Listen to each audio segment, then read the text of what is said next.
öncelikle ABD Başkanı Donald Trump'ın üslubuna veya bu çatışmalı süreçlerdeki yaklaşımına dair birkaç kelamla girizgah yapmak bence önemli. Çünkü birçok yayın organında ya da ABD iç siyasetinde ABD teamüllerine aşan, işte deli ya da işte başka amiyane tabirler kullanıldığına ilişkin bir dizi açıklama görüyoruz ama bence ABD Başkanı Donald Trump doğrudan aslında ABD emperyalizminin daha görünür olmasını ve daha bu söylemsel olarak kendisinde cisimleşmiş bir ferdi bence. Bunu öncelikle böyle kodlamak gerek. Yani söylediğini yapamayan ya da söylediği şeyler ABD siyasi teamüllerin çok üzerinde değil. Sadece bunu daha açık söyleyen bir figür olarak karşımızda duruyor. 28 Şubat'ta başlayan ABD-İsrail saldırılarının da 40. günü itibariyle aslında böyle bir 40 gün yaşadık biz. Şüphesiz ama 39. gün inanılmaz bir dönüm noktası oldu. Çünkü sahada bir karşılık üretemeyince, yani İran'ın bir askeri çözülmesini sağlayamayınca bölgesel yangını daha da büyütme pahasına daha kapsamlı, daha geniş bir çatışmanın, daha geniş bir toplumsal ve ekonomik çöküşün sinyalini veren bir mesaj aslında iletmiş oldu Donald Trump kendi sosyal medya hesabı üzerinden. Ve bu müthiş bir heyecan yarattı gece boyunca. Bizler de televizyon başında, sosyal medya üzerinden gelişmeleri sıkı sıkıya takip etmeye çalıştık ve aslında mesele gerçekten de birkaç gün önce başka bir yayında dile getirdiğimi burada tekrar etmiş olacağım ama bombardımanla pazarlığın iç içe geçtiği bir süreci aslında bize göstermiş oldu.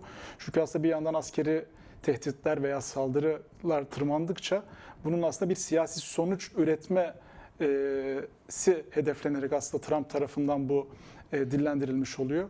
Ama dün itibariyle gerçekten tehdit eşiği ve risk çok yüksek kılındı.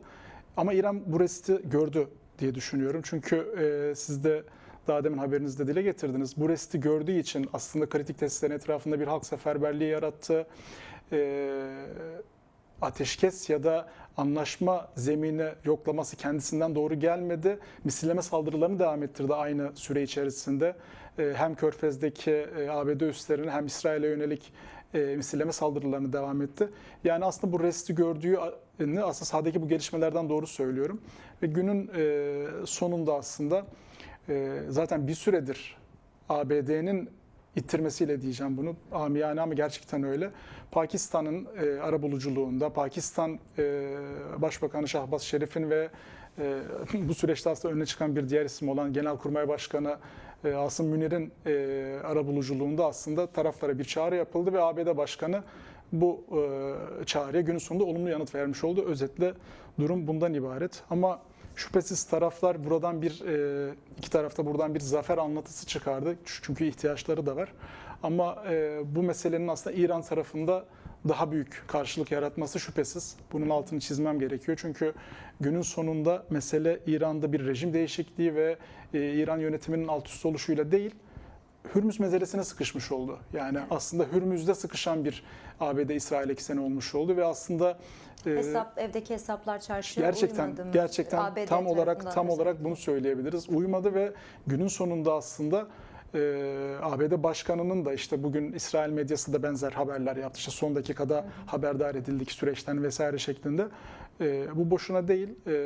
ABD Başkanı Donald Trump altını dolduramadığı bir askeri tehdit ve saldırı düzleminin karşısında aslında meseleyi maliyetin arttığı, caydırıcılığın da ABD-İsrail ekseni tarafından değil, tersine İran hattı tarafından kurulduğu bir denklemi bize getirmiş oldu. Ama bu kırılgan bir denklem. Öyle bitireyim aslında ilk sorunuzun yanıtını. Çünkü bugün itibariyle aslında hala saldırı dalgaları devam ediyor. Bunu şöyle okuyabiliriz. İsrail, Lübnan'ın bunun dışında olduğunu, bu ateşkes sürecinin dışında olduğunu ifade ederek Lübnan'a geniş çaplı saldırılarını sürdürürken İran'da aslında biraz buna karşılık olarak Körfez ülkelerindeki bir dizi noktayı hedef almaya devam ediyor. Yani aslında kırılgan bir ateşkes zemininde süreç devam ediyor. Lübnan meselesine geçeceğiz ancak siz tam bu evdeki hesap çarşıya uymadı. Orada ciddi bir ekonomik kriz yaşandı ve oradaki hegemonya hayalleri biraz suya düştü gibi değerlendirmeniz yapılırken tam son dakika bir Trump tweet'i var. Tam bahsettiğiniz konuya dair. İran'a askeri silah sağlayan herhangi bir ülkeye derhal geçerli olmak üzere %50 gümrük vergisi uygulanacaktır. Hiçbir istisna veya muafiyet olmayacaktır diye bir tweet atmış güncel olarak.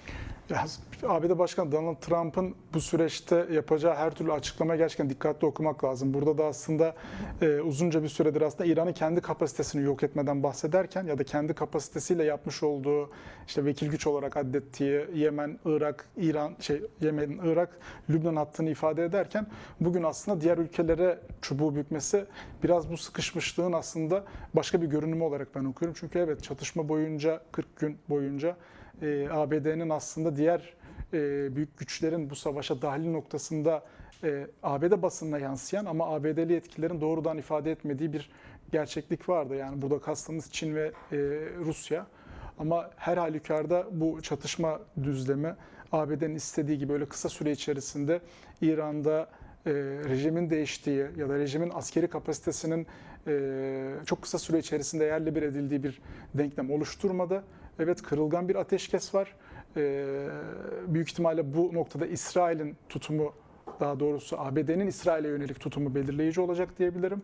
Ama diğer uluslararası gündemleri de gerçekten yakından izlemek gerekiyor. Çünkü her ne kadar yüksek perdeden bu tehdit ve saldırı dalgasına dahil olmasa da Çin ve Rusya'nın bu süreçte aktif rol oynadığını düşünüyorum. Buna dair haberlerde çok sayıda uluslararası ajanslar geçmişler. İran'ı ikna etme noktasında çeşitli bir güçleri de var diyebiliriz o meseleye. Ancak bağlantı... Aslında şeyden doğru bunu bağlayayım. Sadece ikna etmekten değil. Yani bugün aslında İran'ın füze kapasitesinin ya da işte misilleme saldırılarının boyutu konuşulduğunda şüphesiz Çin'in uydularının vermiş olduğu koordinatlar iddiası var mesela. Bu belki bizler tarafından bağımsız kaynaklarca doğrulanamamış bir bilgi olabilir ama İran'ın bölgedeki ABD üslerine, özellikle gözü noktasındaki radar üslerini hedef alan milimetrik saldırıları düşündüğümüzde bunların çok ciddi iddialar olarak dile getirmekte de fayda olduğunu düşünüyorum açıkçası. Yaptığımız konuşmalara baktığımızda askeri gerilim yerini sanki daha sert diplomatik bir iklim ve havaya bırakmış gibi görünüyor. Yani bu konuda neler söylersin? Nasıl bir iklim, nasıl esiyor ülkeler arasında? Ya aslında yine başa referans vereyim Elem Hanım. Aslında bir barış diplomasisi değil, askeri zorlayıcılık, tehdit dili ve saldırganlığın daha da tırmandığı bir düzlem üzerinden bir siyasi çıktı elde etme şeklinde devam etti. Şimdiye kadarki süreç bundan sonra da öyle devam edecek gibi görünüyor. İsrail ordu sözcüsü 40 gün içerisindeki en büyük saldırıyı düzenlediğini övüne övüne gerine paylaşmış. Bir yandan ikisi de ona baktım. Ama bu kapasite ilaniheye süremez. Yani daha demin Ceylan Hanım da dile getirdi. Bu zorlayıcı diplomatik mekanizmalar, uluslararası mekanizmalar ya zaten ortada. İkinci Dünya Savaşı'ndan sonra kurulan uluslararası düzenin, yani aslında bir dünya savaşı daha olmasın diye kurulan uluslararası düzenin bizzat kurucularından, öncülerinden biri olan ülke tarafından dinamitlendiği bir durum var ortada.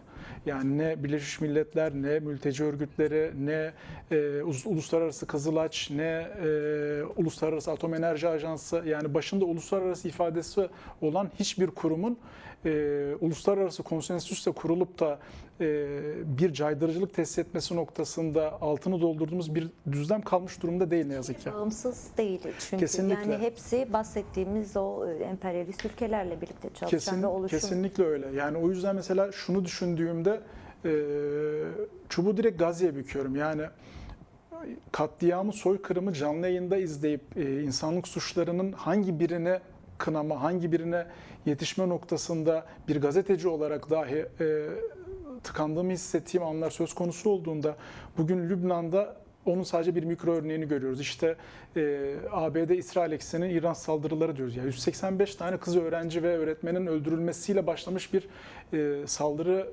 düzleminden bahsediyoruz. Tabii ki de günün sonunda İran'daki yönetimin, İran'daki rejimin hiçbir günahı, hiçbir hak ihlalinin yanında, yöresinde durmayacak insanları dahi birleştiren bir çatışma düzlemi yarattı bu süreç.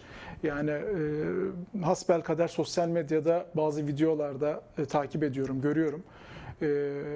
bu sokaktaki İranlıların yönetime destekten öte ülkelerine yönelik bir saldırganlık karşısında bir arada olma tutumunu gözlemliyorum çok yoğun bir şekilde.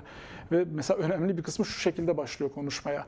Bundan birkaç ay önce işte ekmeğim için sokaktaydım. Bundan birkaç ay önce özgürlük için sokaktaydım. Ama bugün yapılanın arkasında durma, şöyle dursun. Yani işte Trump'ın o meşhur İran halkına seslenmeleri ya da onun bir kuklası, ama hatta çok kötü bir kuklası, tercih bile etmediğini kendisi de söylüyor. Şah'ın oğlunun arkasında bir İran halkı söz konusu değil. Zaten bu noktadan aslında bizi düne getirmiş oldu bu süreç. Yani öncesinde İran halkının özgürlük talepleri için bu saldırı dalgasını başlattığını iddia eden bir Trump, 39. günde koca bir medeniyeti yok etme tehdidiyle, yani ve günün sonunda söylediği hiçbir şey akılda kalmayacak 39. günde söylediği dışında. Çünkü aleni bir şekilde hem elindeki güce hem o cürete yaslanarak koca bir medeniyeti haritadan değil tarihten sileceğini söyleyebilme kifayetsizliği. Ya dolayısıyla hani şöyle bağlayayım günün sonunda, bu bize şunu gösteriyor. Halklar karşı çıkarak ya da işte bunu reddederek değil, Filistin'de, Lübnan'da, İran'da, Suriye'de, Irak'ta, Irak Kürdistan bölgesel yönetiminde, yani her Türkiye'de olduğu gibi ancak direnişle, direnerek bu sürece bir cevap üreteceğini göstermiş oldu bize bu süreç. Ve önümüzdeki süreç için de, yani kısa, orta, uzun vade için de benzer bir çizgiyi bize gösteriyor Eylem Hanım. Çünkü günün sonunda bir şekliyle buna yanıtı ne yazık ki başka türlü üretemiyor halklar. Katledilme Durumları karşısında.